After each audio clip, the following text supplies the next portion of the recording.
what I want to share with you is, where does guilt go? My guilt is supposed to go first towards Allah subhanahu wa ta'ala. And there's a huge difference between the guilt I have towards Allah and a guilt I have towards a person. And let's understand that a little bit. I'll give you practical, realistic examples. Like, for instance, we have the case of, Yaqub alayhi salam's sons in the Quran, right? So his sons messed up pretty bad. And they hurt their father for many, many years. They abused him. They called him insane. They taught their children to call him insane. They taught their wives to call him insane. In fact, they weren't even home. They were with Yusuf alayhi salam. And when Yaqub alayhi salam heard the scent or smelled the scent of Yusuf's shirt, you know that the story, right? He wasn't home alone. He was with his daughter-in-laws and his grandchildren, because the sons were not home. They were elsewhere. And he said, "Lawla an tufannidun." He said, "Inni la ajidu riha Yusuf. Lawla an tufannidun." He said, I can smell the scent of Yusuf, despite the fact that you people, who's the you people? That's his daughter-in-laws and his grandchildren. You people think that I'm insane. Where did they learn to call him insane? From his own sons. And these are the sons that know that their father is in fact a prophet. They know that. They actually know that. They know that he's the son of Ishaq, who is the son of Ibrahim alayhi salam, wa alayhim salam.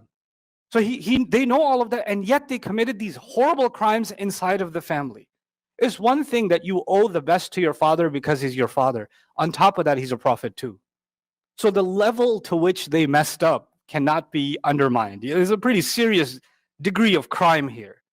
But at the end of it all, the Quran seems to indicate that they felt bad about what they did. When they were finally confronted, when they were finally humbled, they feel bad about what they've been doing. And they come towards their dad and they say that you should, please make istighfar for us. Please pray for us, which is a way of saying, by the way, you cannot pray for someone if you hate them or if you have a grudge against them, right? So they're saying two things in one. They combined forgive us and pray for us all in one statement, because he cannot pray for them if he hasn't already what? Forgiven them, right? So when they said, can you make istighfar to your Rabb for us? Then at that point, they're asking him to forgive. But he's a human being. And Yaqub alayhi salam has cried so much that he's lost his sight for a long time, that Allah brought back because of the shirt. So it's not an easy, it's not, oh, this one time you hurt my feelings. This is years and years and years. And not only did they hurt Yusuf alayhi salam and their father, in fact, Yusuf's, full brother, Binyamin, they kept abusing him too. They kept hurting him too. So this is a long history of crimes. So just one sorry is not going to cut it. That's not good enough. So even their father turns to them and says, "Sawfa astaghfiru lakum Rabbi." He says, I will, not just yet. So the sawfa, some mufassirun comment here, yushir ila ta'khir. There's a little bit of a delay. He's saying, I'll get there. I'm not there yet. I'm not ready to forgive you yet. So they're feeling guilty towards their dad, and they're saying sorry to their dad. And their dad is saying, I'm not entirely ready to pray for you yet. I will, hopefully. I'm not there yet. The reason I wanted to bring this up is because we have to understand the difference between the human ability or inability to forgive right away, and the difference between that and who Allah is. Allah forgives right away. Allah forgives right away. You can be committing crimes against Allah for years and years and years. Sins on top of sins on top of sins. Knowingly and unknowingly. Ya Allah, I knew I had to pray. I still didn't pray. I knew that was wrong. I still did it. I knew that was haram. I still earned money that way. I knew that was wrong. I still lied about it in court. I still did this. I still did that. I did hurt this person because I was angry. I did this because I didn't care about it. I did this because I just didn't want to hear anything else. I was selfish at the time. I was drunk on my own emotions at the time. Whatever it was. And you can have so many crimes against Allah for so long. And at the end of all of that, Allah just says, just make tawbah, just make istighfar, right? And He says, Inna Allah yaghfiru dhunuba jami'a. Ya ibadiya alladhina asrafu ala anfusihim. La taqnatu min rahmatillahi. Inna Allah yaghfiru dhunuba jami'a. My slaves that have been crossed the line. Asrafu. They went past the line, and they've been going past the line. They've lived a life of crossing the line. Don't lose hope in Allah's loving care. Allah will forgive all sins.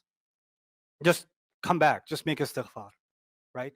But then that sounds too easy. And because we know that when you ask somebody else for forgiveness, they don't forgive that easily. So what we do is something that we don't realize we're doing. We do something in psychology, they call it projection. So we project the human inability to forgive right away because people are not forgiving.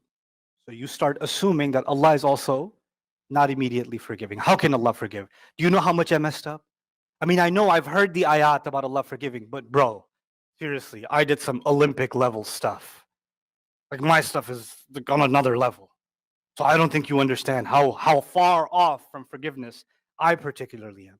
I cannot begin to tell you how many people write to me, tell me, I know Allah is angry with me. I know Allah hates me. I know Allah hates.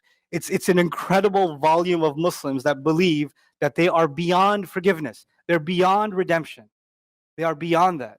And what I want you to know is, first of all, guilt is a good thing. That's where I started. Guilt is a good thing. But the wrong kind of guilt is what?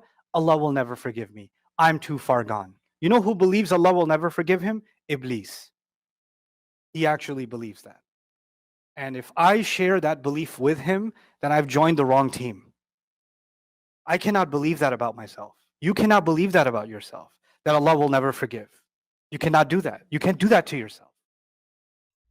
I hope you guys enjoyed that video clip. My team and I have been working tirelessly to try to create as many resources for Muslims to give them first steps in understanding the Quran all the way to the point where they can have a deep, profound understanding of the Quran. We are students of the Quran ourselves, and we want you to be students of the Quran alongside us. Join us for this journey on bayinatv.com, where thousands of hours of work have already been put in. And don't be intimidated, it's step by step by step, so you can make learning the Quran a part of your lifestyle. There's lots of stuff available on YouTube, but it's all over the place. If you want an organized approach to studying the Quran beginning to end for yourself, your kids, your family, and even among peers, that would be the way to go. Sign up for bayinatv.com.